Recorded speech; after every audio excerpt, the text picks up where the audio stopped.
So this was my picture this morning of the representative system of democracy that we have in the UK. So remember, I really emphasized that whether we like it or not, this representative system, working through our representatives whom we elect, is what makes a lot of the decisions that affect us, a lot of the decisions that are really important in the overall democratic system. So one core question that we have to focus on is how do we ensure that that system is working as effectively as possible? So we can go on to talk about all the various other things, but fundamentally, one of the things that we need to address is how can we get this system, this representative system, working as well as it possibly can. Then there are also those other things that might be involved in our democratic process. So Jess talked in her presentation about those direct interventions, things like referendums and petitions. And then Jamie talked about more deliberative processes and participatory processes, citizens' assemblies and other processes like that, where people are involved in discussions about policy issues. And one thing that you might have noticed from those various talks this morning is that these various bits of the system, they clearly don't exist in isolation from each other. So it's not like you have only referendums and nothing else, only petitions and nothing else. There are lots of connections between these bits. So we thought it would be helpful just to reflect for a moment here on the different ways in which these different bits can be combined. So to start off on that, there are various kinds of combinations that already exist within the system. So the first one and the simplest one is one in which it is just the representative system alone. So it's not actually a combination, but it's just worth emphasizing that many of the things that are decided simply through the representative system. And on this slide and the next one, just to keep things simple, I'm going to represent the representative system. Sorry, too many represents there. I'm going to show the representative system just with the word parliament, just because parliament is at the core of that representative system. It's the bit that makes the ultimate decisions.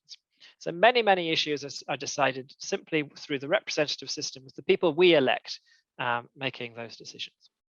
Then we also have processes where we can have a petition that leads to a debate in Parliament. And Jess talked about how there have been over 100 of these that have taken place over recent years.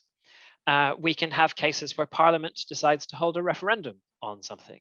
And Jess said there haven't been very many referendums in the UK, but nevertheless, Parliament can and sometimes does put an issue to a referendum.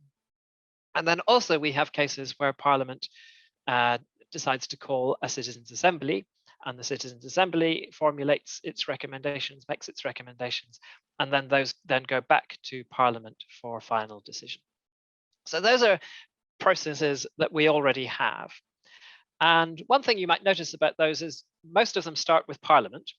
And even the one that doesn't start with Parliament, the petition system, it only leads to a debate in Parliament. It doesn't necessarily lead to anything further. And so you might think there are lots of good reasons for having Parliament kind of in the driving seat. And remember, Parliament is elected by all of us and representative of all of us. So if you care about having a government that is able to come to power and implement its program of policies and be held to account for that program, and it's not being kind of pulled here, there, and everywhere by petitions and referendums and all sorts of different things, then you might think that Parliament being in that central role is, and the representative system as a whole being in that central role is really good. But on the other hand, there are also arguments against having Parliament having such a dominant role and the representative system having such a dominant role. So democracy, after all, is ruled by the people ultimately. So you might think that, well, there should be a greater, more direct role for the people in that system. So that gets us on to various other possible combinations of these different elements. So one that Jess talked about is that we could have a system where a petition can lead directly to a referendum without Parliament being involved at all. And as Jess said, there are some countries that do have that. And again, there are clear arguments in favor of it so that people can directly decide an issue without Parliament being involved. On the other hand, you might be concerned that if we had a system where, say, if 1 million people signed a petition, then that could lead to a referendum.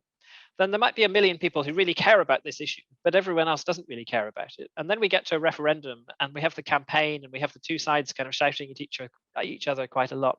And when's there an opportunity there to have the kind of deliberation and the thoughtful consideration of the issues that we might think is quite important.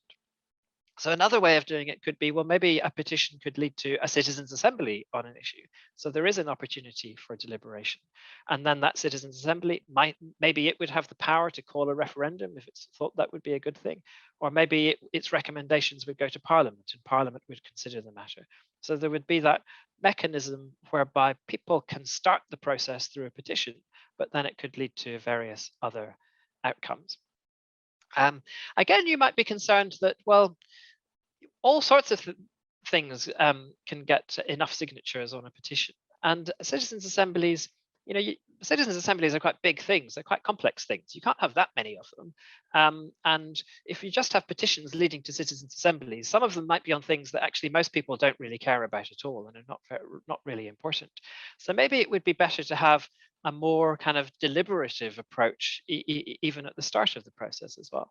So another idea that we sometimes see is an idea that, well, maybe you should have a citizens' assembly that decides, say, what are 1, 2, or 3 really important issues that are going to be put to separate citizens' assemblies over the next year, say. And then those issues would be discussed in those citizens' assemblies, and those would go either to Parliament or to government. So you can see there are all sorts of different ways of combining the different elements that we've been talking about, and all of them might have various different kinds of advantages and disadvantages. And there are many more than I've been able to put on the slide here or talk about, but this is just a flavor of some of the ideas that might be out there. And in thinking through all of these, just to remind you, here are some of the things that you might consider and take into account. So how many people can take part, and are those people representative of the whole population? Do the decisions that are reached through these processes, do they reflect what most people want? And do those decisions take account of different interests and values across the whole of society? Are those decisions thought through? And do decisions across different issues add up and make sense together and form a coherent overall package? And then when you're thinking about how we might use these different ways of getting involved in democracy as a whole, and thinking about what roles each of them might play in our overall democracy, you might also think about another question. Does the best approach depend on the issues or the circumstances? So might it be that there are some issues where it's good to allow a referendum, to focus on a referendum, where other issues, maybe it's better for Parliament to be doing it? Are there some issues that are particularly suited for citizens' assemblies and others not? Are there some circumstances, if we need to move quickly on something, maybe that's a time when Parliament and the representative system needs to be in charge? Whereas if we can deal with something in a more relaxed and slower way, then maybe we can take other steps. So lots of things for you to think about there. Final reminder that these are the questions we're focusing on. So I've said quite a lot there about referendums and petitions, and citizens' assemblies, and so on. And we'll be exploring those over the course of the afternoon. But just before we get there, you're going to be talking about the first question, that question about what's needed for the representative system to work well.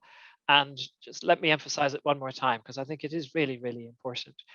We all get really frustrated with how the representative system works, but we need it to work well. That is the process through which many, many issues are going to be decided. So we need to work out how we can get that system working as well as possible. So that's going to be your next task, I believe, but I will hand over to Kayla in order to introduce it.